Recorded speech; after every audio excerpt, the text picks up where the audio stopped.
Hey nerds, welcome to episode 78 of the Nerd Rundown podcast. Coming up this week on the big show, DC hires the right people for the job. James Gunn is safely in charge, and it's already shifting the future of the DCEU. Jack Ryan is back in an action-packed sequel that has Morgan already questioning why he hasn't watched the series yet. Damon Lindelof is dipping into the Star Wars / Skywalker well, and none of us really care. Kevin Bacon is in the Guardians of the Galaxy holiday special that made me laugh out loud over trampolines. Tim Allen is back with Elizabeth Mitchell in the new Santa Claus series, and Gerard Butler can't say no. Ready? Hit it!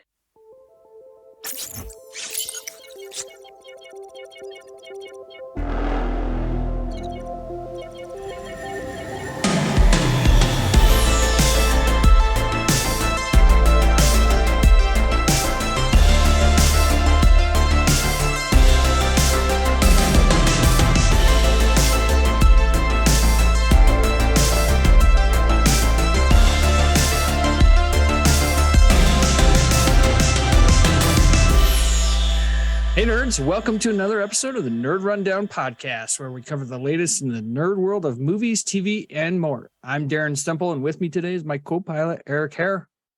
Hello, everybody. And we welcome back to the show, Morgan Santo.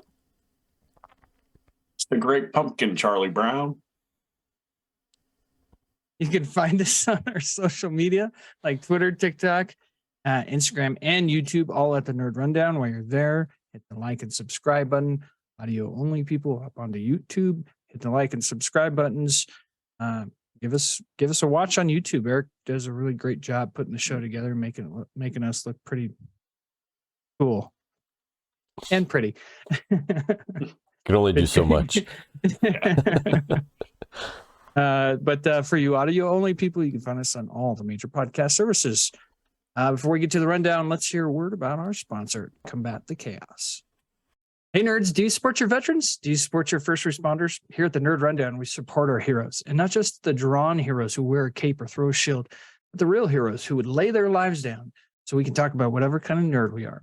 Our new sponsor, Combat the Chaos, is a veteran-owned clothing company. They donate portions of all profits to veteran and first responder supporting organizations that are focused on mental health and suicide prevention. Veterans are at a 57% higher risk of suicide than those who have not served. This shirt is one of the items you can purchase if you follow the link to find them on Instagram at combat.the.chaos or at their website, combatthechaos.com. Now, back to the Nerd Rundown. First on the rundown, we get some news out of the DC camp that just maybe feels like we finally can put the lid on this ongoing saga that DC has had to give us over the last few months. I know we've talked about it a lot on the rundown. Eric, James Gunn, and Peter Safran are the new heads of DC Studios. What do you think about the move that they finally got somebody in place, and about the people too? I don't know. Maybe if I go back through if I go back through our podcast at some point in the past, I believe that I even recommended having James Gunn as the guy. You know, I was like, I don't know if he's the guy for the whole studio portion, but he should be your guy for the creativity side of the house. So I'm curious to see how this is going to shake out, having it be a partnership, like kind of a shared thing where James Gunn is in charge of the creative side of the house and Peter Safran is running the production side of the house. So he's got to be the guy that says, no, you can't do that. No, you can't have the money to do that. No, you can't have the money to do this. So, yes, do that. Yeah, exactly. So, you know, with the MCU, they have Kevin Feige in that role. In that role, in both respects, you know, he is the creative guy and the producer guy that's in charge there, so he can make those decisions and do all that stuff. So that may prove to be a challenge for them over the course of this relationship, this partnership. But I'm excited about having James Gunn in there. I really am. I think this is a good move. with Peter Safran, I think that's probably going to be a good move as well. So he's a big DC comic fan. And, if you've got two guys that are big fans and they are in charge and, we'll really be able to steer things, I think we're in for a good, I'm optimistic. And I'm not even like I always say, I'm cautiously optimistic. I think I've moved past the caution at this point, and now I'm just optimistic. I am. You're in a good spot. Yeah, I think they're going to be in. I think they're going to be in a good spot, and hopefully they can run the ship. I think Zack Snyder's vision was just darker than it needed to be for that whole DCEU stuff, and so. I think James Gunn, who has a pretty dark, he has pretty twisted sense of humor with stuff. So I don't think that it's not like that stuff's not possible, but I just think he has a better outlook and a better, with the track record of the Guardians of the Galaxy and stuff like that, and his Suicide Squad movie that he did. I just think he's the right guy for the job at this point. So I don't know. Morg, what do you think? Yeah, it definitely gives me hope. I do remember us talking about that, when he was doing the Suicide Squad, I was like, that would be great. He gets fired from Marvel. If DC jumps on that, hires him, and they start something great. I am a little concerned to see what he plans on doing. I mean, we have multiple Batmen. We have potential different Supermen. Is he going to keep Henry Cavill? Is he going to bring Batfleck back? Are we going to get rid of Robert Pattinson? Or are we going to keep, what's he going to do? Because I don't picture him being like, no, we'll just have 10 different Batmans and they can have their own little thing, but we'll have one that's connected to everything. I just don't see that happening. So I think he's going to do a little cleaning up there and kind of start fresh. And I'm hopeful he goes with Batfleck and Cavill. That's what I want to see. Okay. I want to see that. Well, controversial in the first 6 minutes of the podcast. I think he is. Morgan's back. Yeah, I'm back. If you could say Gal Gadot for me, just he said Henry Cavill. Yeah. The hell's that? Henry.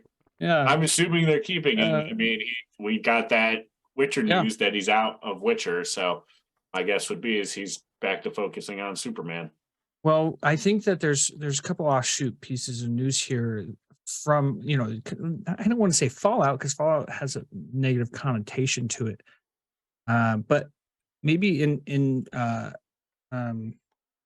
some kind of, I don't know, snowball effect, the Green Lantern HBO Max series has now changed its focus to be a more Jon Stewart-led Green Lantern series instead of Alan Scott and Guy Gardner, who were the two early Green Lanterns. So Jon Stewart is as almost when you think of Green Lantern, you think of Hal Jordan and you think of Jon Stewart, like Barry Allen and Wally West for the Flash.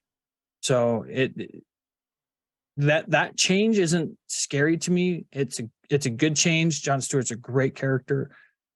I just I really want a Green Lantern series. And then the second piece of that is Henry Cavill is now being replaced on The Witcher season 4 by Liam Hemsworth. Because if you can't get the number one most sculpted guy in the world and the number two most sculpted guy in the world bows out, you got to go with the number one sculpted guy is his brother, I guess. Yeah. It's in the genes. You can do it. You just got to work. It's there. You have to work on it. Yeah, probably not that much harder either. Yeah. So that tells me he's got something lining up that he's not going to have time for when it comes to The Witcher. And he needs to give that roll up. So, Eric, thoughts on kind of, again, not maybe a fallout, but snowball effect from them finding their Feige. Okay, I'll give you my opinion on it, but I actually want to rewind because I want your opinion on the finding the Feige thing, because we never really even got to hear what you think of it. overall. So I am. That was my own fault, actually. Yeah, I want to hear It what was. your thoughts on that are, because, as our resident Marvel ambassador, I think you've That's got a Kevin Feige better, personally. you've got a better viewpoint from the house that's maybe been better constructed and not out of Yeah. stick or tin. You put together they put together a brick house and have weathered the storms and stuff. So while not everything else is a homer, Yeah. they've done pretty well for themselves. So what do you Mhm. think? What do you think of that? Well, everything starts and ends with Feige. Okay, so everybody builds Feige up as like the omnipotent power in Marvel Studios. And while he is the final say, he will be the first to tell you that he has a little committee inside Marvel Studios that make all the creative decisions together, and all the, maybe some of the bigger, smaller pieces in there, goes to Kevin Feige alone. But having a committee, is probably one of the biggest reasons for the level of success, because it's not just one man making a decision, or one woman making a decision. It's a balance of creative geniuses, in my mind. And so I think maybe when DC finally, or Warner Brothers finally was like, okay, we can't get Feige because we did offer him the job earlier this year. Right. Who can we get that has learned and been a pupil of Feige, and then see how Feige has a committee, and maybe don't put all of it on this one person to be Kevin Feige. Right. Let him be James Gunn, and just let his creative side flourish. And then we'll get a pretty good guy on the other side of the house that can handle all the logistical stuff. I think his name is Luis D. Esposito. He's kind of Sounds like right. the second hand man in Marvel Studios. Right. He handles a lot of the logistical stuff. So He's the guy that gets things done. yeah, well, the name like that, whether it's breaking legs definitely. or Exactly. whatever needs to get done, he gets things done. And he only takes orders from Mr. Feige. So yeah, I think that in early first reactions, got the second best guy creatively that they can get. Yeah. And we'll see about Peter Safran, but his name is familiar to me. So it's not like you got a rookie in there to do that stuff. Right. Could be good. And we'll again, like, so you could see maybe a little bit of the snowball effect here with it. Yeah. I think to get back to your earlier question, then to talk about the downstream stuff that's kind of already being moved around. The pieces are starting. You can't to move say around. Downstream, and I don't think of someone peeing in a river. Like anytime you say downstream. True. That's fair. So anyway, back the yellow is that reminds me of that book. I was gonna do a dad joke. It reminds me of the book The Yellow River by I.P. Freely. So, oh man, with, Dad loves that. The classic. Under the Bleachers by Seymour Butts. Seymour Butts. Love those jokes. They're so. Oh man, my dad. Put your favorite in the comments. Me up. Yeah. Please, if you have a good dad joke, put that in the comments. Although I think my favorite, if I had to pick a favorite of all of those, I'm gonna go with Lights Out in Boys Town by Holden and Sharon Dix. So. Jeez. Very it's a husband and wife writing team. It's a good team. It's a good duo. Yeah, it's a good duo. Holden, right up there with him. Sharon Dix is she's the real creative genius behind that. But Holden, man, he doesn't. Don't turn your back on him. I can tell you that much. So, all right. So Green Lantern. Honestly, I didn't really send us your favorite play on words in the comments, please. Yes. The Green Lantern news, it doesn't bother me at all because it's not like we had gotten a series and we'd started this series and I was already right. Man, I was all into this. I really don't have a problem with them shifting gears and saying, hey, you know what, we're going to go with the Jon Stewart and just kind of focus there. Hal Jordan or Jon Stewart, I think, are great choices. That's the beauty of the Green Lantern, is the you can put in just about anybody into. I mean, obviously they have a history with the comic book, but really the ring is what is the power there. So you can have all different kinds of people. Rings of power? What? Yeah, the rings of power. Yeah. So and then the news about Liam Hemsworth being cast for Henry Cavill, is that Cavill? Cavill is how you say Cavill? Yeah, am I saying Cavill. it right, Morgan? Is it Godot? Godot. Yeah.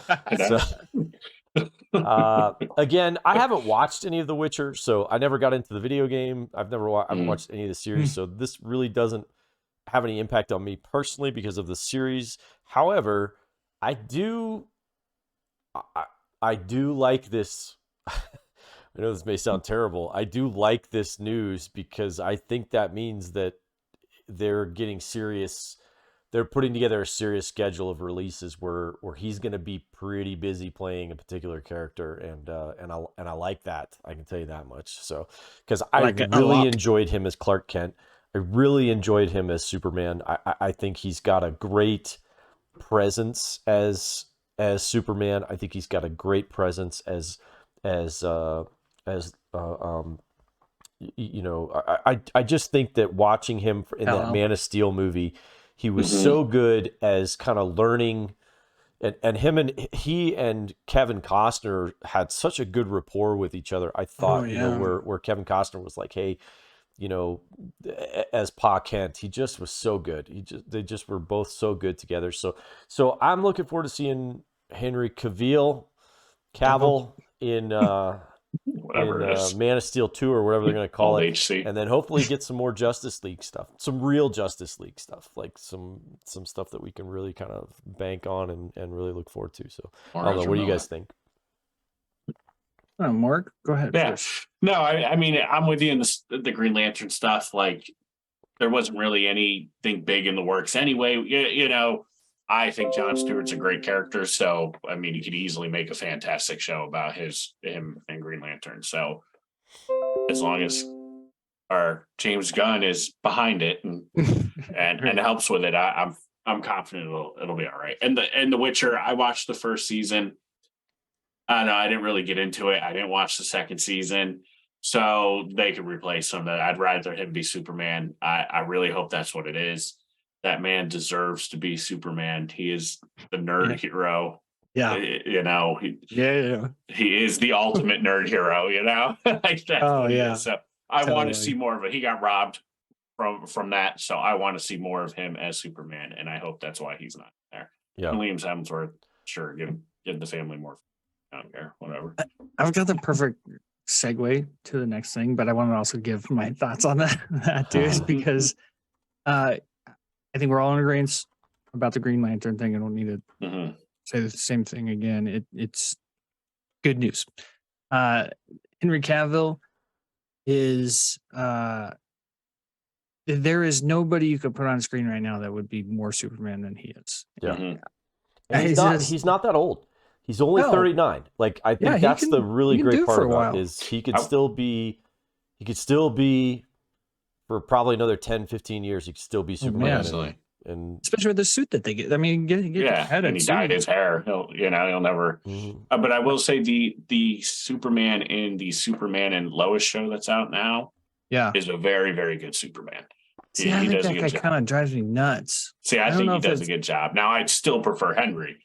Yeah, but no, I think the guy in the show is pretty good. That's one of those instances where it's like the look on a guy or an actor or actress. Okay, that throws. If you don't like the look of them, it's hard to like them. It sounds so. I gotcha. Vain, but it does. You awfully. Yeah, I don't know. Anyway, Liam Hemsworth. I've been wanting for him. I was hoping he wouldn't fall by the wayside. He's a good actor. Him and his brother were getting big together, and then it felt like after the Miley thing, we didn't see Liam do much. Can't help who you fall in love with. It's true. When she kind of like destroys your career. It's love is love. It's kind of love is blind. Yeah. He needs to look to his nerd hero that he's replacing, Henry Cavill, and we shift our focus to maybe 1A, 1B for nerd kings, nerd gods, nerd heroes, nerd heroes, along with DJ on our Mount Rushmore of nerddom. God, we got to do that. Well, that may be that may be up for the nerd debates at some point. Yeah, we need to do that. Jack Ryan, season 3 starring John Krasinski, probably my nerd hero, but man, we finally got our first trailer for season 3 coming out December 21st on Amazon Prime. Yes. I'm not going to start with Morgan on this because he hasn't even watched it yet. God damn. Eric. Morgan, you're fired. I'm sorry. I don't even want to see your face until I'll see myself out. Yeah, I don't want to see your face until you finish 2 seasons of Jack Ryan. So, real quick, Morgan, why haven't you watched the show? I don't know. I'm too busy with things like Walking Dead. Yeah, I mean, goodness gracious. Listen, I'm glad Eric didn't send your thoughts after I sent the trailer. I was like, oh, you know what? I want to just hear his thoughts for the first time on the show. So, what did you think? Yes. Yes. This looked spectacular. It just looks really, really great. I loved season 1. I loved season 2. I liked season 1 more than I liked season 2. I won't lie about that. I thought season 1 was really, really spectacular. This looks phenomenal. It looks like they've taken their time putting this together. I like that they've done that. I like that this one looks like it's got some Russian bad guys. Everybody loves Russian bad guys. Yeah. How do you go wrong with Russian bad guys? To use the old Russian villain when you need to dip into something. So especially with everything happening in Ukraine, it's just perfect. The timing is perfect. But I'm gonna be, especially if you read the book series, the Clancy book series from before. Clearly, we're well past any of the book series or anything like that. But I did like that we started to introduce some new characters into this. It looks like we're getting, a former spook guy that's going to be assisting with him, who is played by a guy. I need to look up what his name is, but man, he is such a great character actor. The guy that looks like he's kind of supporting him and helping him through this. But I'm glad that Greer is back. I love the guy who's playing Jim Greer. I think I love those guys together. And it looks like Jack is going rogue as usual to save the Western civilization or whatever. And I'm okay with that. I think Jack Ryan on the run and doing what he needs to do. Just trying to do the right thing. Yeah. An alien invasion. That's all he is. Yep, trying to do the right thing. So we'll see. I'm really, really kind of interested to see how they're going to work in Ding Chavez into this without introducing a John Clark, or if they're going to bring in, oh man, it would be so cool if it's Michael B. Jordan. Yeah. If they bring in a John Clark that's a Michael B. Jordan, that'd be really, really great. That'd be so cool. But it's challenging because the John Clark character is older and he's not an operative any longer when in the book series when he comes in to do it. And the Without Remorse actually takes place several decades beforehand and all that. So it'll be interesting to see how they're going to work him in, if they're going to recast that character, which I will be disappointed if they do, but I can understand for continuity purposes they'd be able to do it. So I don't know. What did you think of the show? Oh, first of all, my count is where's it right there? 5. I watched the trailer 5 times. So how many times have you watched the trailer and what are your thoughts on it? I've watched it 4 times. I watched it and then sent it to y'all and then watched it again. And just after the first time I watched it, I was like, holy shit. This looks amazing. Yeah. Like pulse pounding trailer. Like more action than what I feel like is the first 2 seasons combined. If I went back and watched it, I'd probably remember more action. But this looks like they are ramping up the action And remember, we might only be getting one more season, so it might end with season 4, and maybe that's because, or maybe they do like a 2-season story arc, which would be pretty cool. Yeah. Those Russian guys they're always so scary too. Like Russians, yeah. the guy that is in Braveheart and Troy, that's the Russian. He's playing a Russian in this. Yeah. He just is scary. He's scary, and him in a Russian accent is even scarier. So I'm very, very excited for this. I think it's a weekly release, right? It is. Yeah. Theirs is appointment television. So it gets, I would say appointment television because it does, their big shows are so good. Yeah, they really are. So let's see. I got to see if I can find who the guy is that I'm talking about, what his name is. I know. I was like, oh, I'll go look for it. Let me ask this. Michael Kelly Kelly is the guy he's kind of a balding guy, dark, kind of dark hair, but he was in Black Hawk Down. He played one of the guys that was in the helicopter. One of the colonels. I think he's like a lieutenant colonel or something like that in one of the helicopters that was over top of Mogadishu during that movie. He's a really great character actor. Like he does just such a phenomenal job. So I'm looking forward to seeing him. But you're right. The Peter Guinness, I think, is the guy you're talking about that does the Russian accent. He plays such a great Russian. Did you say his name is John Kelly? His name is Michael Kelly. Michael? Yeah. Michael Kelly? I just need to like get his face, you know? Yeah. Oh, yeah, Doug Stamper. Doug Stamper. I don't know what that one is, but maybe. House of Cards. Oh, okay. Yeah, I haven't watched it. Yeah. I had a sales rep on one of my teams in the last few years. Looks just like him. Almost identical. Ask Banana, she'll confirm it. You met him. Looks almost identical. And I have him in my phone as Doug Stamper, and he calls me every once in a while. You're like, what? Doug Stamper's calling me? One of those things that you forget about it. But yeah, I forget he's in Black Hawk Down. Anyway. Yep. Morgan, is there a possibility that you're going to catch up on this before? I've heard good things. I've heard some pretty positive things about Jack Ryan. Okay. So moving on.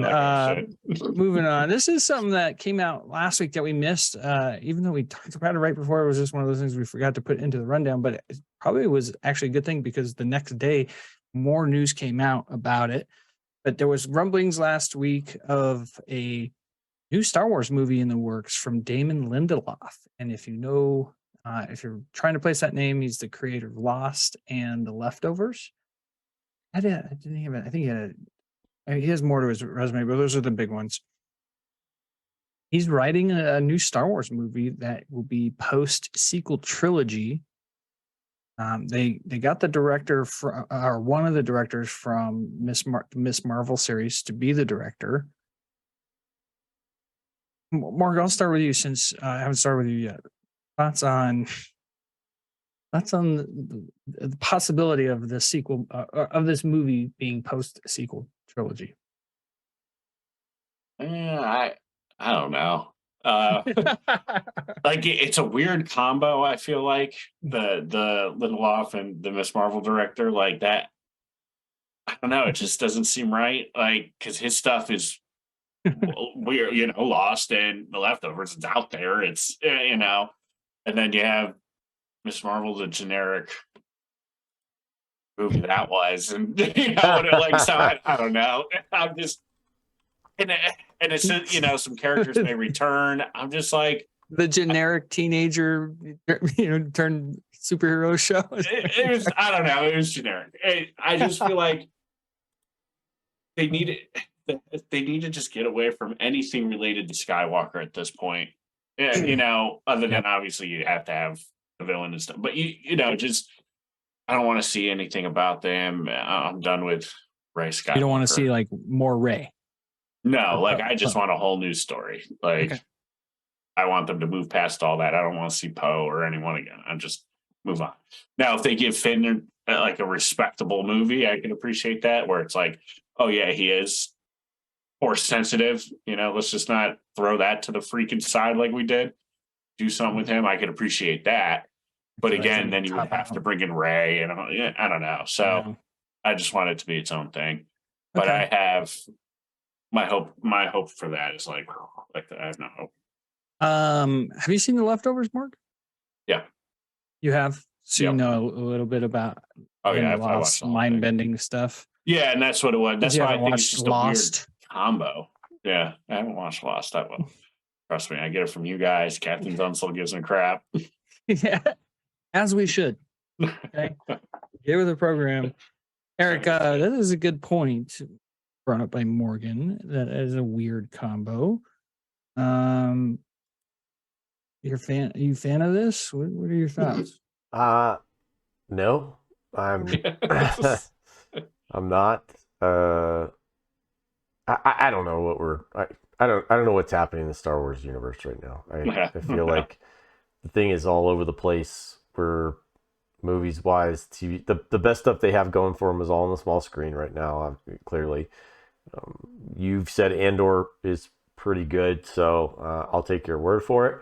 The Mandalorian, which by the way, the image you guys sent the other day from the Mandalorian was freaking hilarious. I'll see if I can post that in the I'll put a picture of that up on the video, but it was pretty funny. You've got a confused look on your face. Yeah, he does. I'm trying to remember what it is. It's the Mandalorian. It's the guy dressed up in the Mando costume, but he has the DeLorean flux capacitor on his chest and two DeLorean doors on his top of his head. We send a lot of memes to each other. It's really, really funny. It's not that I'm not a Lindelof fan. Like some of his stuff is like hit or miss. Like it really is. He's a good writer. I'm not going to say that he's not a good writer. So clearly, Lost. He did a pretty good job with that. I would say. There's some hit and miss stuff in there. I did not watch The Leftovers, so I don't know anything about that. But he did do the screenplay for World War Z, which I thought was a decent movie. I much prefer the book, but Star Trek Into Darkness was good. Prometheus was awful, but I don't think that was. There was just a lot of there's a lot of stupid stuff that has to happen. A lot of things. Yeah, what was wrong with that? Man, we were all so freaking excited. Remember how we all were so excited for that movie? Yeah, it was just awful. Like it was terrible. Cowboys and Aliens. The longer time goes, the more I like Cowboys and Aliens. We're not saying it's a great movie. It's just a fun movie. The first 45 minutes are amazing. Yeah, honestly, like the further removed from my initial reactions to that movie, the more I like, the more I like it, the more I think it's not terrible, So I don't know. Anyhow, Lindelof, I love it. We'll see. Like I said, if there's anybody that needs a Feige that's not Kathleen Kennedy, it's Star Wars. Holy cow! And I haven't seen any of the Miss Marvel stuff. So I have no idea about the director, whether that's going to be something that's worthwhile. But basic. I don't know. To me, it seems like if we're tapping that person, I think they have a propensity for focusing on female characters. So maybe we're looking at some sort of female character that we'll be seeing, centering the story around, or whether it's going to be a movie and stuff like that. Which, I don't have any feelings about that one way or the other. My problem with Rey wasn't that she was a female. My problem with her was that she was, a lot of stuff. Female was no training and no. Female was not on the list at all. Like that was not any of the issues that I had with her. So anyhow, yeah. I have 2 points here. I have the first one. It feels like the opposite of early Marvel Studios days, when the movies were just killer and the stuff they were doing on TV was like really bad Inhumans and really bad Agents of S.H.I.E.L.D., even though Agents of S.H.I.E.L.D. has its own audience. It was nowhere near the level of quality that the movies were. And so it's because they had two different. Kevin Feige was in charge of the TV stuff at that. So I don't know. That's what it feels like. It feels like early days of Marvel Studios a little bit. Yeah. And second was please God no to bringing more Skywalker stuff. So Yeah. Please. I think we've all kind of come into an agreement there that we're pretty much done with the Skywalkers at this point. But Disney hasn't come to agreement. Now, I listen, Andor. I don't. Yes, it's in the Skywalker saga, right? And I don't mind things taking place in the Skywalker saga without the Skywalkers. There's no Skywalker. They may shoehorn in a Darth Vader scene at some point in the show. I don't know if that's in the plans or not, but Andor is an incredible show. I want you guys to watch it so we can talk about it. So please start watching it. You'll love it. Let's move on to some MCU news. Mm-hmm. Eric, you're a big fan of the Guardians of the Galaxy. Yes. And now we're getting a Guardians of the Galaxy holiday special. Yes. With Kevin Bacon. Yes. I'm in. I can't believe that words came out of my mouth. Like, I am in. Yeah. What an age we live in. Right. Yeah. And you know what? It works. It absolutely works. Totally. Because if you go back to the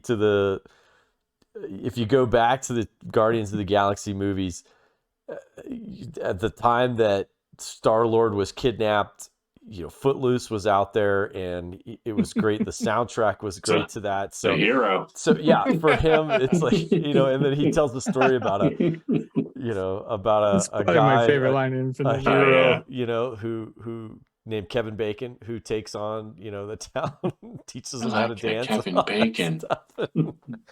You're just like the Kevin Bacon. Right. Yeah. The Kevin Bacon. Yes. And so Kevin Bacon on the Avengers totally makes sense that they would try and do this to try and make this the best Christmas ever for him. And it feels like holiday, like Jingle All the Way fun when he's like, they're on the Kevin Bacon's running and they're jumping on the trampoline. Yeah, right. So funny. Like, one trampoline to the other trampoline. Yeah, and I just love. I really do love the. I think that's the thing about the Guardians of the Galaxy that I enjoyed more than with the Avengers is.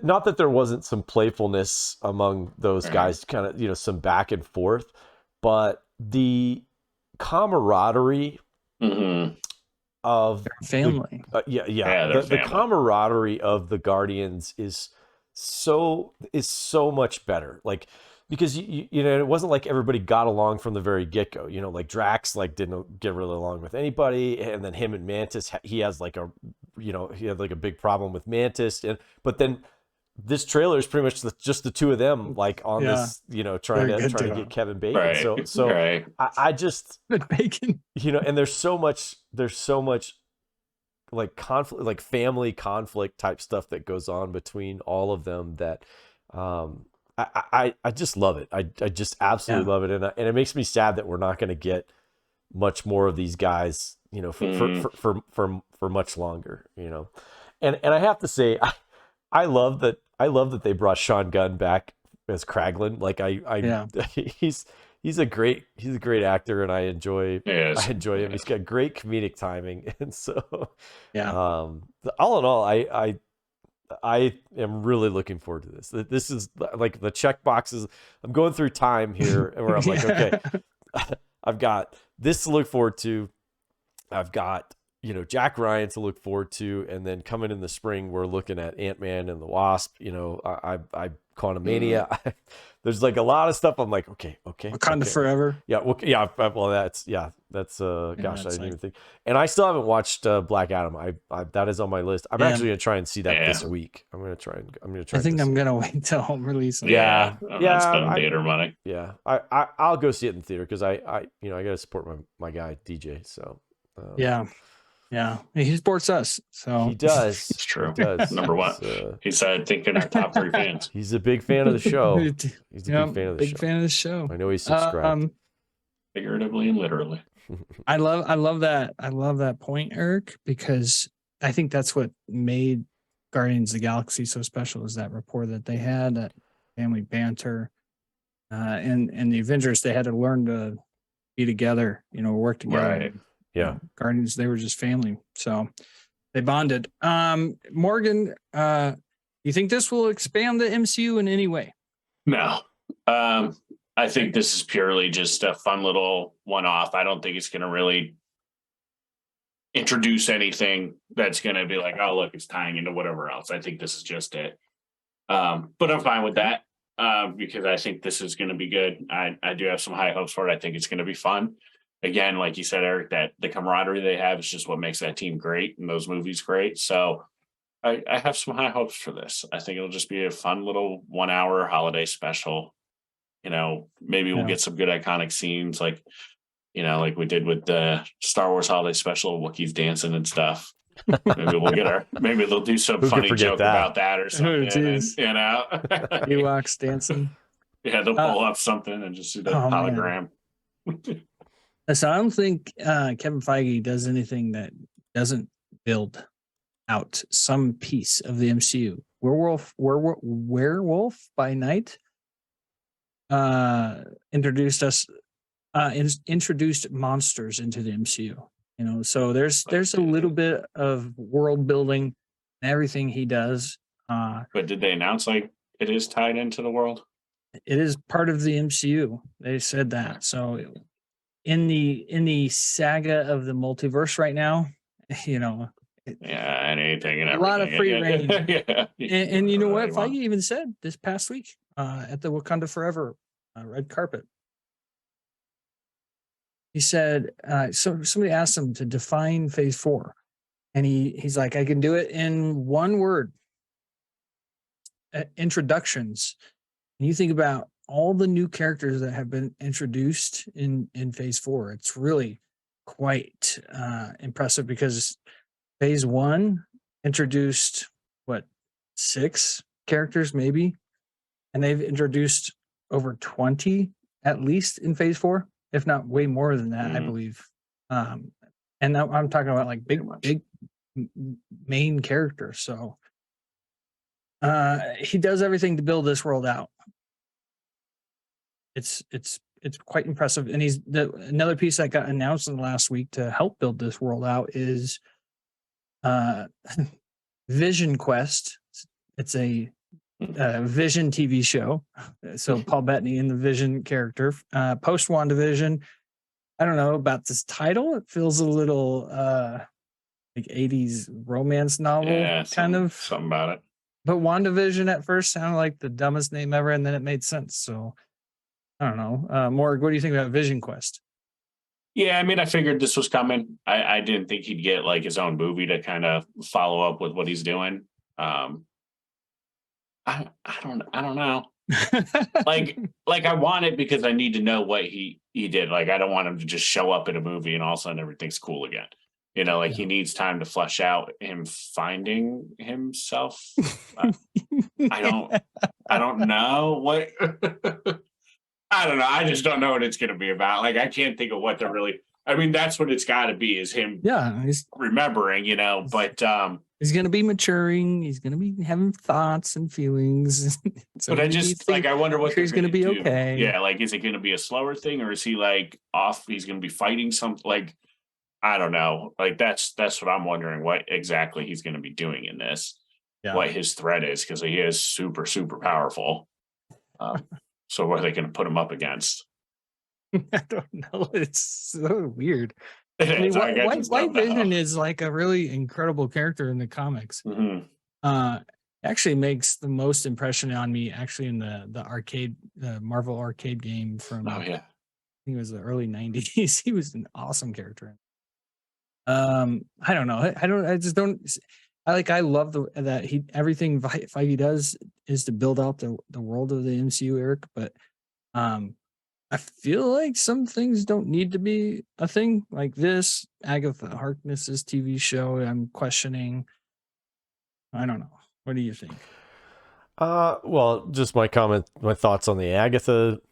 I think that one looks like it could be fun. Like I think we could be fun, and that may be building on your monster stuff, so that the Werewolf by Night, kind of fell into. So I don't know. We'll see. Like witches and witches monsters, and monsters and stuff like that. So maybe that's where they're going with that Halloween direction. stuff. Yeah. So the Vision Quests, I'm with you guys. I'm not quite sure where we're going here with this. I think everybody would have been just fine with Vision kind of going off to do his own thing.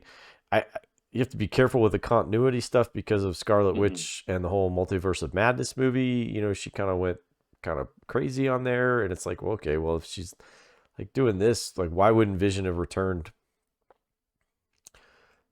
Like, that's his sole purpose. Like, why wouldn't he, if she had gone off and done all that crazy stuff, like, why wouldn't he have returned to try and anyhow, I don't know. You start to drive yourself crazy if you kind of pull stuff back like that. So I will say True. I love Paul Bettany.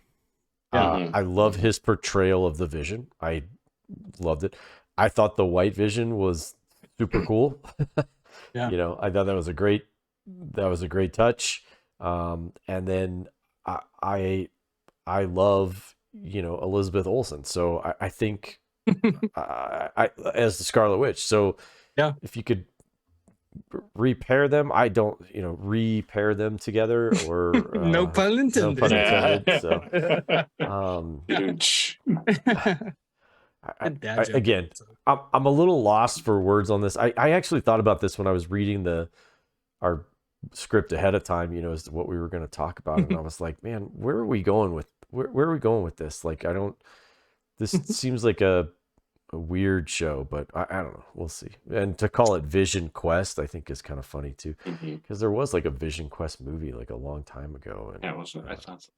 Yeah. I think of like Galaxy Quests too, and I know that it's like a revered movie, and I'm not making fun of it. Just I think of like feels goofy, Yeah. I think of like going out on a Vision Quest. Yeah. That too. That's right. I think with that movie, Vision Quest, you go on a Vision Quest to like find yourself. In case you're done. Yeah, Vision Quest, 1985, Matthew Modine, and who else was in it? Was it made by Disney, or are they getting sued? Fiorentino. Yeah. Yeah, I mean, what's it about? Is it like a high school wrestler in Spokane, Washington, has trouble focusing on his training regimen when a beautiful young drifter takes up temporary residence at his home. Yeah, it sounds like it's a 80s teenage boy who just wants to spank it to. Vision Quest. That old tale. we can replace that one. All right. Classic tale. Yeah, there's plenty others out there. Yeah. Cool. Okay. Well, that was our MCU update for the week. So looking forward to what more MCU updates we get in the next week. But also last week, probably should have combined this more with the Jack Ryan announced or trailer. But Amazon Prime announced their new series that is going to be based off of a fictional character. But not these are fictional characters. What's that? Ben Affleck? Is that Ben Affleck in fictional characters? The Jane Silent Bob. Anyway, so based off of a fictional character, Alex Cross, and they have casted Aldous Hodge, who is getting some. He's been a big actor, but he's not been like what he is now because of Black Adam, and now he's getting to be head of his own Amazon Prime show. Eric, yep. Have you read any Alex Cross? I haven't. It's not really my cup of tea, if you will. So, was he British? That's good tea. No, I haven't. I haven't read any of the Alex Cross stuff, but I believe that's all played in the movies right now by the guy that does the Matilda, or was it the Medea movies or something like that? The cross-dressing guy. Oh yeah, Tyler Perry. What's his name? Tyler Perry. Tyler Perry. Yeah. Really funny guy, and I've always enjoyed it. But which was, I think, what kept me from watching it was the continuity difference. Like, I just think of him as a silly, funny guy, and although I know he's extremely talented, I just couldn't. How many did they make? What's that? I forgot about that movie series. Yeah. So or just only one, or was there more? I thought there was one or two. I thought he was in it, Alex Cross, and then I think he did like one or two other ones. So he did. Yeah. So interesting. Again, we've kind of talked about books, and book characters just lend themselves better to the small screen on an Amazon Prime or HBO Max or something like that, where you can really take your time and tell a story over 10 hours. People love it. They don't, they're not going to go away from it. They eat it up. And everyone that they've done so far has just, for the most part, has been really, really good.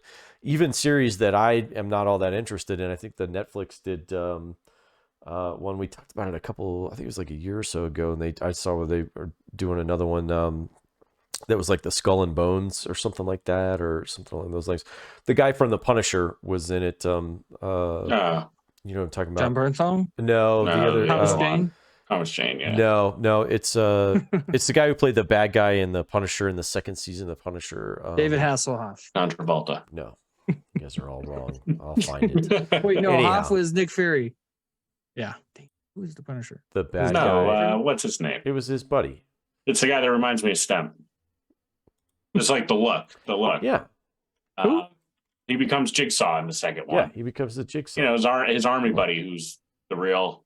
Oh, in the TV show. Yeah, the TV show. Yeah, season 2. Oh. That's why I said he's a season 2.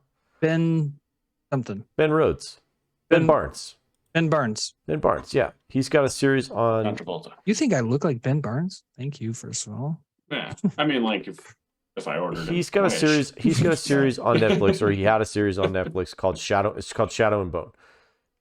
We talked about it. And the trailer looked amazing, but I wasn't really. I never really got into it. But apparently, it's a great book series, and so again, lends itself to that type of stuff where you can do in 10 hours. You can tell. Fictional? Yeah, it's like a fantasy type thing. Magic and monsters and all that good stuff. So, nice. But it's a pretty popular series, and lots of people like it. But anyhow, that's not the point. The point is that the small screen lends itself to being able to tell those types of stories, and people love murder. I saw the Babylon Bee had a thing this week that said, "Is your wife obsessed with murder?" And then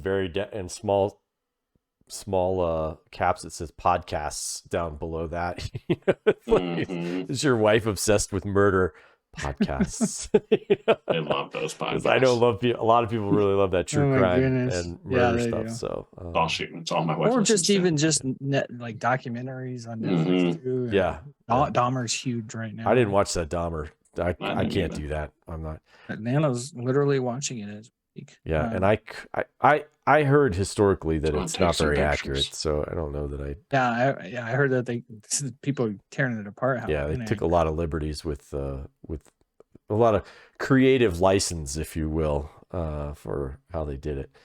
But I honestly I haven't watched Guardians, or I haven't watched Black Adam yet, and I don't know that I've ever seen Aldous Hodge in anything. I'd have to look and see. I don't know. Have I seen him? I know. You know what? He had in like The Librarians or something. He did something like back in the early 2010s, I think. Yeah, I can't think of what it was. He was in Die Hard with a Vengeance. Raymond? Oh, he was one of the kids. Is he one of the kids? Oh, is he the older brother? He might be the older brother in that. I think he's the older brother. Yeah. Oh, wow. Oh man, that's funny. Now that I've seen him, he was in Friday Night Lights. Okay, yeah, I do. Yeah, that's what I know him from, is Friday Night Lights, and yeah, I do know him. Yeah, he's a pretty good actor. I've enjoyed what he's been in. So, Chuck. Didn't see that on there. Yeah, I but was trying to feel like it think. was So in if he's check. getting his own series, I think that's good. And the Cross stuff is supposed to be Yeah. really good. Like Alex Cross stuff, James Patterson, I think, Yeah. is the author of that. He writes some pretty good stuff. Sells a ton of things. So a ton of books. So I think He was that'd be also pretty in A Good Day to Die Hard as Foxy. So he's been in 2 Die Hard movies. good. Yeah. What's that about? That's funny. That's weird. Oh yeah, he was the Ray Voodoo Tatum in Friday Night Lights. He was the Yep.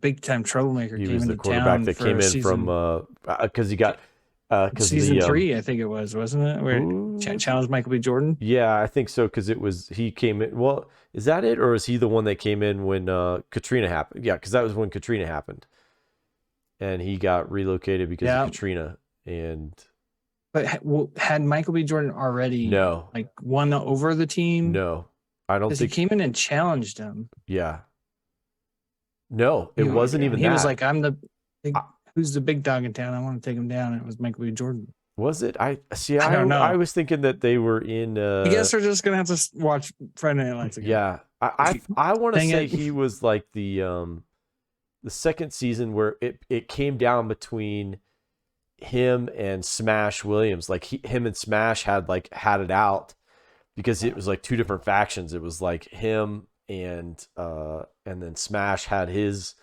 like clan, and he was defending Saracen and all that. Because I think it was a competition between Saracen and Voodoo, because he had come out of they were trying to get rid of Saracen for like a big time quarterback because they still didn't Yeah. believe No that idea Saracen what we're could get talking it They about. done. still didn't believe in him, even Yep. though he won. Oh wait, spoilers. I have no idea what we're talking I about. don't. Oh man, you gotta He watch won Friday a Night football Lights, game. dude. I watched the Morgan, movie. you haven't watched Oh, it's Friday Night so I Lights? saw good. the movie. It's so good. Morgan, No, the show is you've got really, a very, really good. very It's really, busy really good. few months ahead of you, Morgan. I don't have time for Friday all Night this. Lights might be the I greatest. got the show new of all time. COD. I don't have time for this. Friday Night Lights might be the greatest show of all.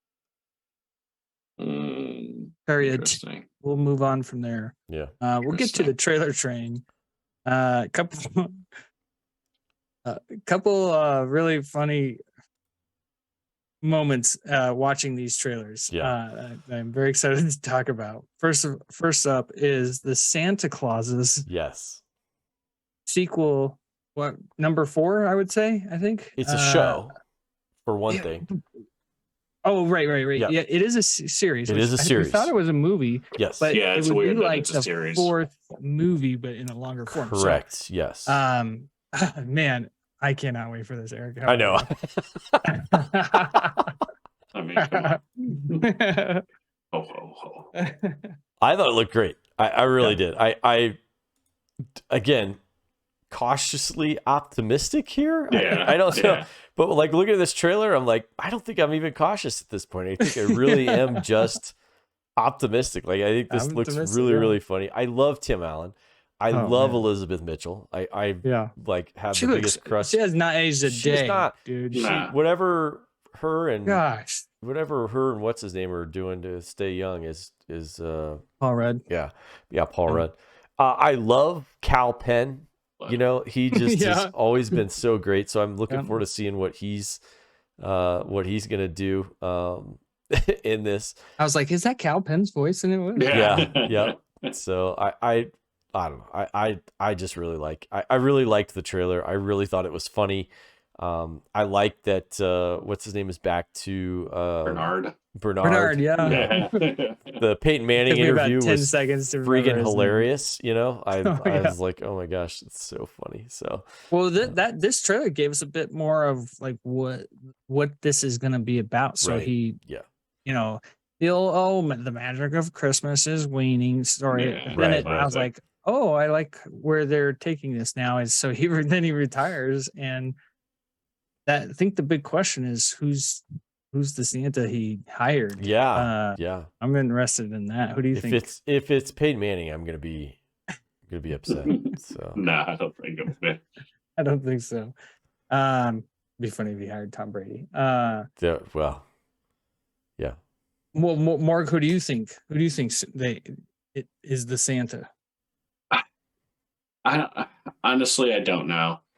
I would like to see him kind of pass it down to Charlie.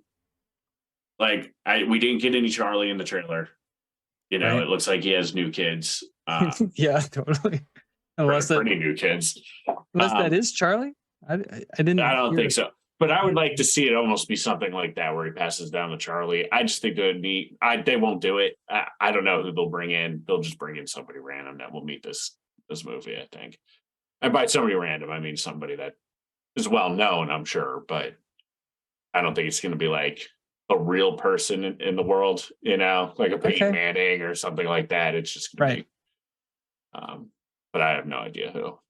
Well, you have to think about it for a second because they hit it, like they intentionally hit it, and so it's got to be some kind of big reveal that they're waiting for. Yeah.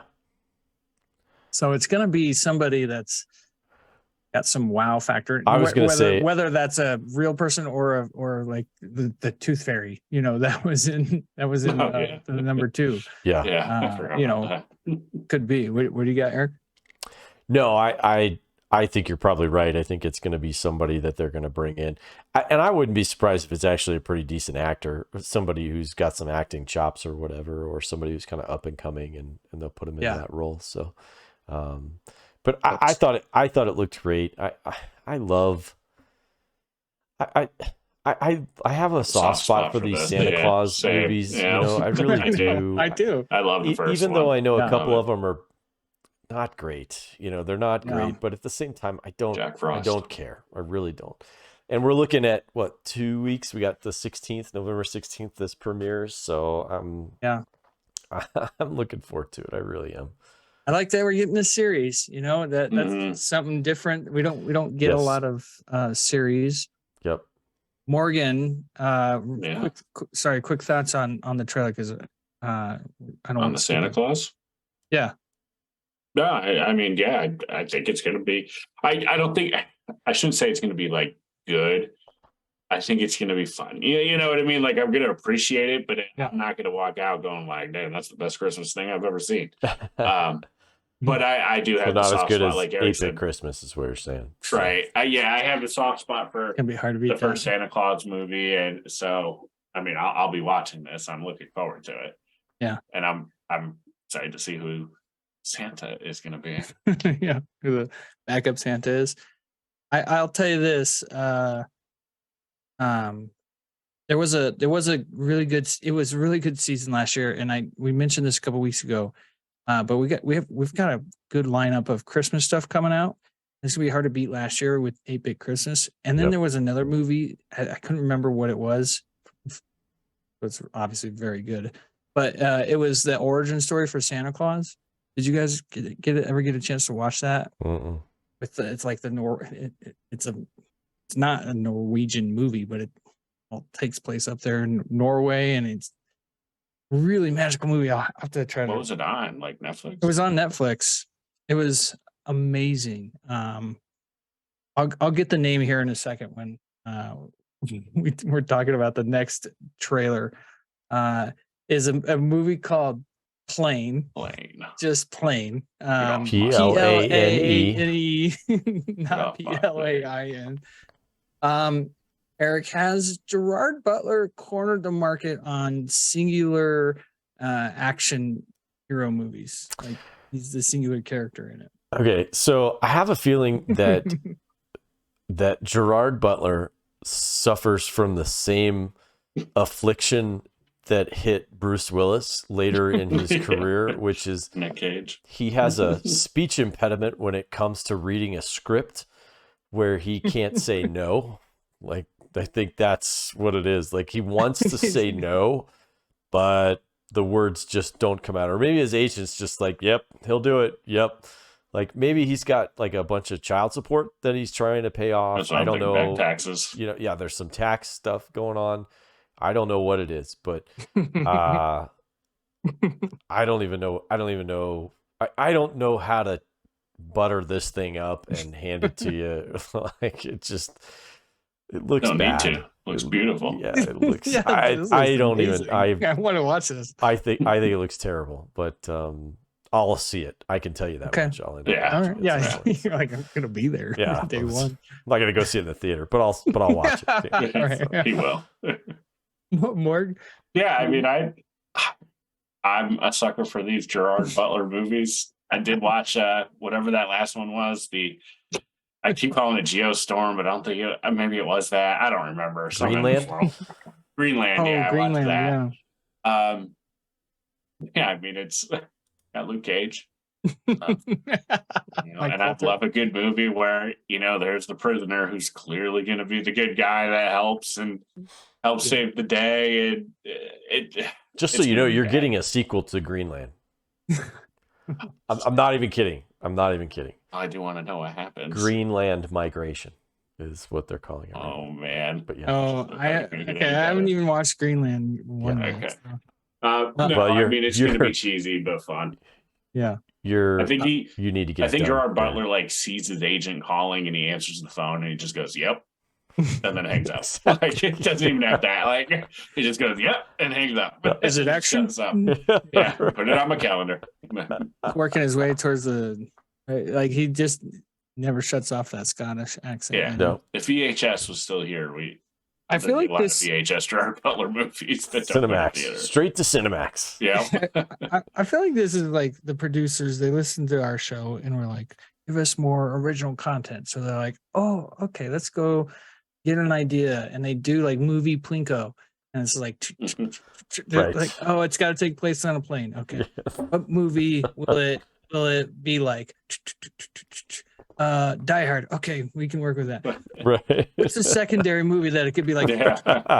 The Fugitive. Oh crap. Okay, well, this is going to be a fugitive movie with Die Hard and on a plane. Yeah. They have Sounds that. They have that restaurant app where you can go you just put in what kind of food you're looking for. Yeah, and what then, you're feeling, and then it spits out a random thing. It's yeah. I think they listen to the show, but we got to start mentioning we want the original content to be good. I secretly think how that could they it go have, wrong? Yeah, I secretly think that they have like an AI, some sort of artificial intelligence that just generates scripts based on exactly what you're saying. Where it's just like, hey, there's a wall with a bunch of words on it, and you throw, over here's the noun, over here's the verb. And then you get the bonus section. So maybe there's 3 things in it. You got to. They're ad-libbing it. But it works. People keep watching them. Yeah. It's working. Yep. Man, they are. It's hard to not watch Gerard Butler punch some dude in the face. It's pretty awesome. Yep. I mean, it even goes into the jungle. Like they just kept adding on story ideas. Yeah. They did. Which location next? Secondary location, jungle. Okay, we're going to war with the locals. Yeah. Let's move to the nerd box. Got a really detailed question here. Yes. Mm-hmm. And we almost did this one last week, but we wanted to put the Meg one in a week early to give you all start getting ready for Halloween. Yes. Since this week is Halloween, so happy Halloween first of all from the Nerd Rundown. But this week we're going to include Captain Dunsel's question, where he says, "In your own nerdom, whether it be Star Wars, Marvel, DC, Star Trek, or all the above, etc. What is the one quote that you use as your power quote?" He says, in other words, the quote that you feel says so much in just a few words. He says, I will even start the ball rolling. As hard as it is to believe it is, as hard as it is to believe, it is a Star Trek quote by, wait for it, Captain Kirk. He is standing on the transporter pad of the mirror version of the Enterprise. And his last words to goatee Spock, was that a different Spock? It is, yes. It's the mirror Spock. Yeah, mirror Spock. Mm-hmm. I always know it's mirror. You put a goatee on him. And his last words to goatee Spock is, in every revolution, there is one man. Am I supposed to do this in a Kirk voice? In every revolution, there's one man with a vision. In every revolution, there's one man with a vision. Okay, so I'll throw it off. throw it off to the Star Trek nerd on this one. Thoughts on Captain Dunsel's power quote, and what's your power quote there, Eric? This one was hard. I really had to, because I find that like most of my quotes are comedic in nature. Yeah. I don't really do like a lot of serious quotes about stuff. My favorite Star Trek, Right. My favorite Star Trek quote is actually a comedic line from First Contact, where there's this guy Zephyrin Cochrane, who is historically is the guy who invents warp drive and basically makes it so that humans can travel interstellarly. And so they go back in time and they meet this guy, and they tell him all about like what they're doing, and he looks at him and he goes, "So you guys are all astronauts on some sort of Star Trek?" And so like Star Trek fans were like, "Oh my god, that's so great." He said it. He said the title of the movie. He did it. Yeah, it was just great. So I don't know. I tried to think of ones, and I think the one that I think I kind of went with was a Batman Begins quote. And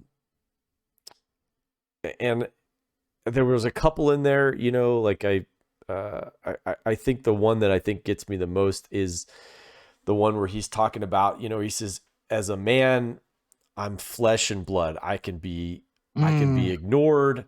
I can be destroyed, but as a symbol, I can be incorruptible. I can be everlasting, and I just loved that. I loved That's that a really quote. great quote. Yeah. I just loved, and I actually just loved the entire sequence of Bruce Wayne and Ra's al Ghul out there on the ice when he's doing the training with him, and they're having this conversation, where he's out there doing his training and stuff. They really have this kind of, and you hear Liam Neeson's character talk about how he had this great love. He had this wife and she was taken from him, and then and he has a line in there where he says, "I know that rage that drives you," and that impossible anger strangling, I'll read it, strangling the grief until the memory of your loved ones is just poison in your veins. And one day you catch yourself wishing the person you love had never existed, so you'd be spared your pain. And just the way Liam Neeson like delivers that line, it's like, whoa.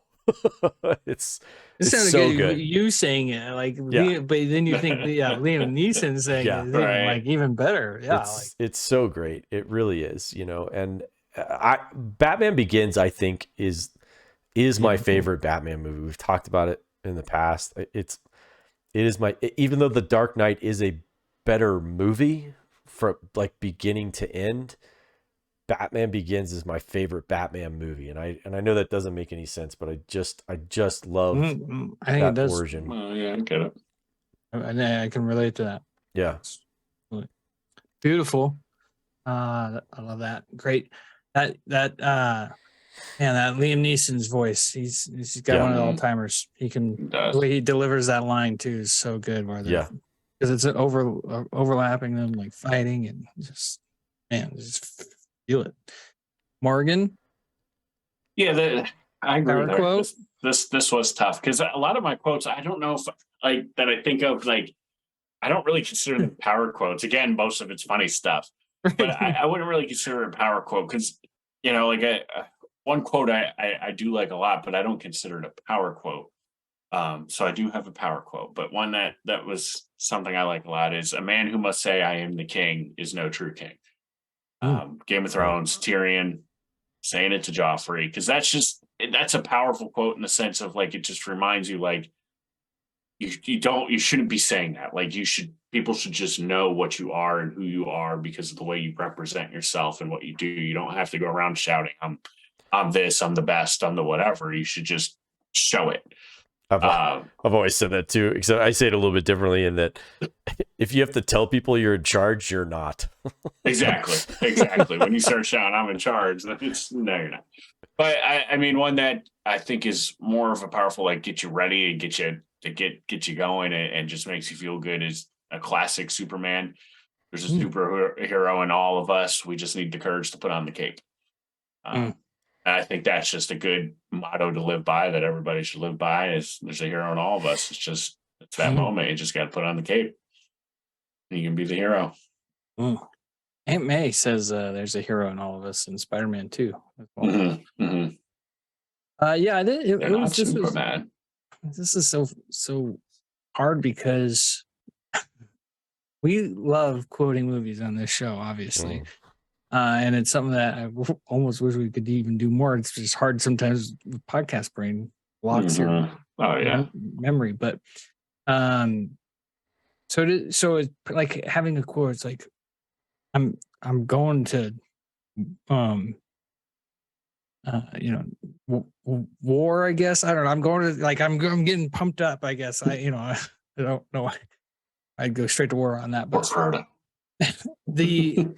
there's two quotes. And one of them is one we've recently talked about on this show. And it's my may he rest in peace. My platoon sergeant Barton played us this clip on the those portable DVD players that I had one 6x6 right before we crossed over into Iraq, and he played the scene with Eric Bana in Black Hawk Down, talking about they won't, you go home and ask you why you do it, they won't understand. It's about the guy next to you. He's like, you don't understand this clip yet, but you will very soon. And man, he was absolutely right. Like, that is one quote that has always stuck with me forever now, because of he knew exactly what we needed to hear the night before we crossed. And then also, it was like really hard to really think about like a quote that maybe defines me, or that I want to define me at some point in my life, is in Tin Cup. Kevin Costner, such a charismatic movie. Man, he delivers charisma like no other in this movie. He says, yeah, I'd hit it again because that shot was a defining moment. And when a defining moment comes along, you define the moment, or the moment defines you. And then, of course, it comes full circle at the end, when he defines the moment. And that is something that, like, I love. I want to embody that any chance I get. So I want to create my own destiny. That makes sense. Oh, yeah. All right. I'm a little out of shape. I'm a little out of breath there. Let us know. Let us know your favorite quote. Power quote, funny quote, whatever it might be. Let us know what it is.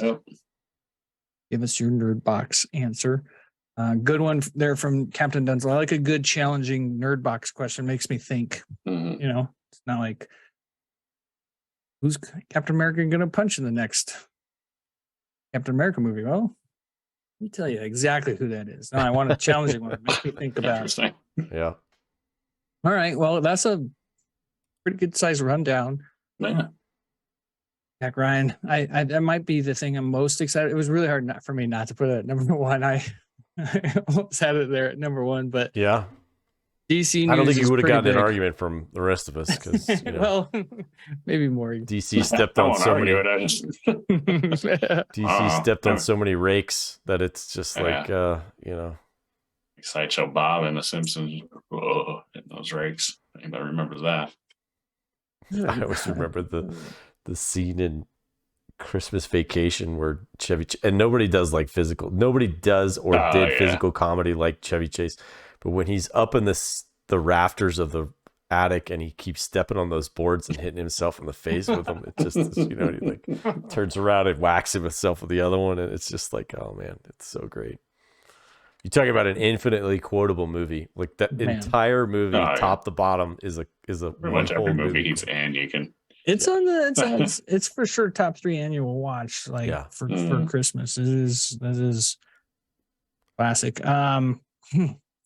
And we are getting We're getting close. Getting close. We're about to eat some. I'm actually very excited for this holiday season. I was just saying that to Banana yesterday.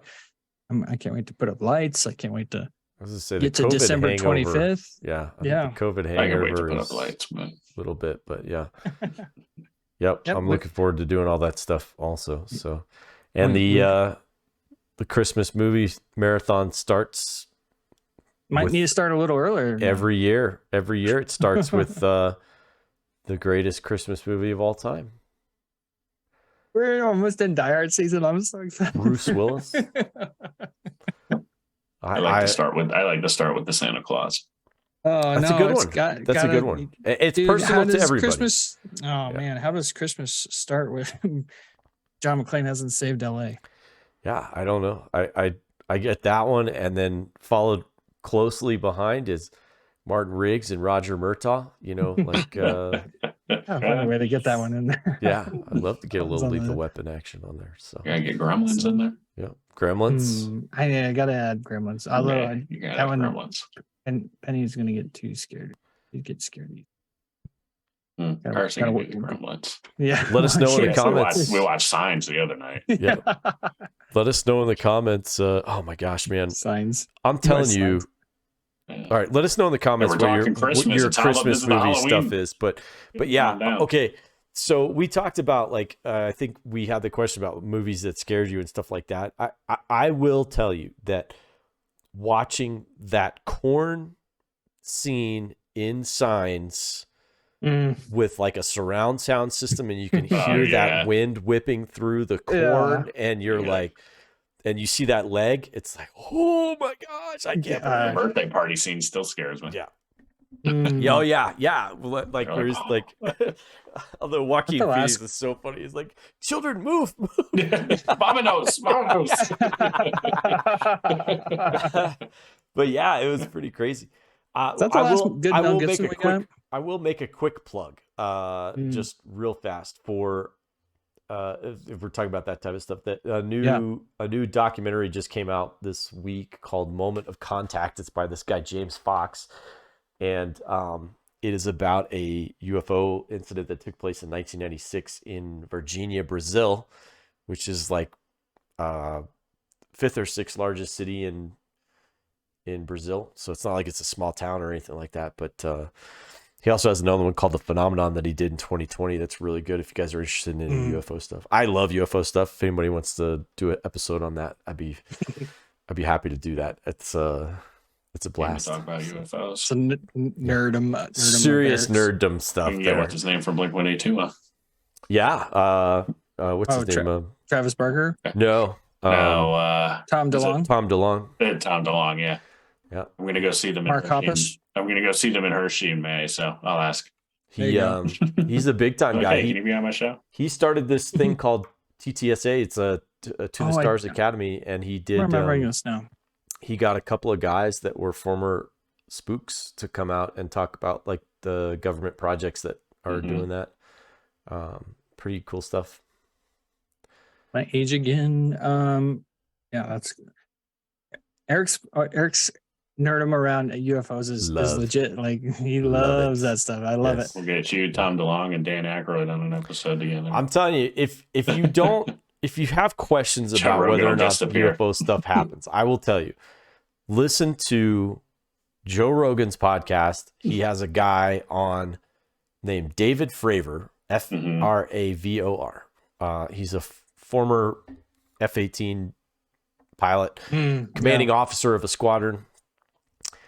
He tells a story of an interaction with a thing where there's two jets. It's him, his backseater, a whole other jet with a pilot in the front and a backseater, and they all see the same thing. So, and it's like chilling. Like when you hear the stuff that it does, you're like, holy smokes. And this is like from 2004. So it's not like it was. You sent it to me though one time. Oh my gosh. And I was like, it's scary because you're like, either that's aliens or the enemy has something that we don't know about. Right, exactly. Either way, it's not good. Either way, it's bad. Yeah. Same. Yeah. It's not good for us. Yeah. Yeah, I remember that. That was crazy. And happy Halloween to everybody. by the way. Yeah. And happy Oh, it's Halloween. gonna drop on I did want to Stuff's ask. scary. I did want to ask because I want to get a little bit of Halloween flair in here since it is Halloween. Yeah. We watched Conjuring 2 last night. Mm. I was not that scared. I didn't watch the second one. You didn't watch the second one? First one Anyone scared else? the shit out of me. First one was pretty scary. It terrified me. It even had that happy ending, and it still scares me. I cannot think of happy ending without thinking. I was like, the Conjuring 2 is very not scary. Like it had one. It got like silly. So I don't. I know this is like they went too far with the theories, effects and stuff in it. I don't really know how to say it, but if you want like an easy scary movie, got to get the contract in. Conjuring 2. Oh, I'm not a scary movie person. I No. want something so scary that when I have to hear get- a noise, I just start shooting at it. I have to give up. What'd you say, more? I said I want something that's so scary when I hear a noise, I just start shooting at it. I don't even know, like Carson, I want to major paint it. Carson's like, there's something in my closet, and I just shoot the closet. It's in there, you ain't happy. Oh my God, I love Yeah. Major Pain. I was going to Yeah, say it's a so Major good. Pain quote. Oh gosh. I think my favorite. Great movie. I think my favorite. Man, I love when Bam Bam Bigelow shows up in Major Pain. He squares him up and beats his ass. So jokes. I think he was working. And with that being said, we'll see you all next week on the Nerd Rundown. See ya. Bye. Deuces.